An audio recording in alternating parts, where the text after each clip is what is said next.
Welcome to akiskanookresort.com and our overview of the Columbia Wetlands.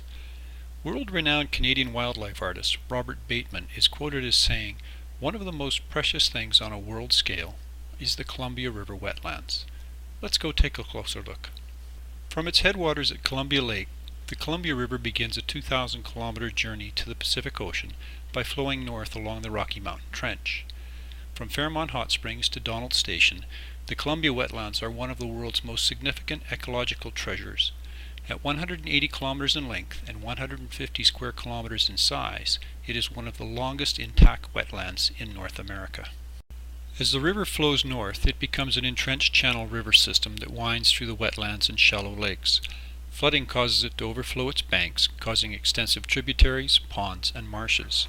The wetlands are teeming with life as nesting grounds for waterfowl and migratory birds, endangered reptiles and fish, a variety of small rodents, and large mammals such as deer and bears. There's an incredible variety of insects and birds ranging from songbirds to birds of prey like the osprey and eagles. The thick marshes and plants slow the waters of the Columbia River, filtering and allowing sediment to settle so the waters are crystal clear and calm, often creating perfect reflections to capture with your camera. There is now a year-round prohibition on the operation of power-driven vessels in the wetlands of the Columbia River, so they are quiet and pristine. Over 300 species of birds and mammals call this wetland home, and it's the primary habitat to many endangered species including the painted ternal, red badger, short-eared owl, and peregrine falcons. These wetlands support over 250 species of birds, and it is home to the second largest colony of blue herons in Western Canada. Bald eagles and osprey make their nesting grounds here due to the abundance of food and habitat.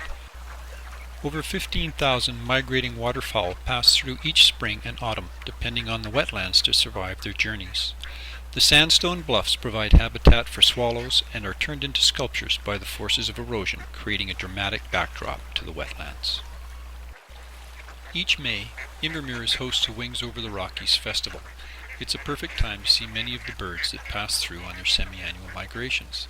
Canoeing or kayaking in the wetlands is a perfect way to relax and enjoy this pristine environment. However, be warned, once you see the sediment-rich waters of Toby Creek blending with the clear waters of the Columbia, you're on your way to Radium Hot Springs, so sit back and relax because it's very difficult to paddle back against the current. If you wish to rent canoes, single or two-person kayaks, contact our friends at Columbia River Kayak and Canoe. They'll look after you. The Columbia Wetlands were designated a wetland of international importance on World Environment Day, June 5, 2005. I hope you enjoyed our tour of the Columbia Wetlands, and thanks for visiting akiskanookresort.com. Cheers!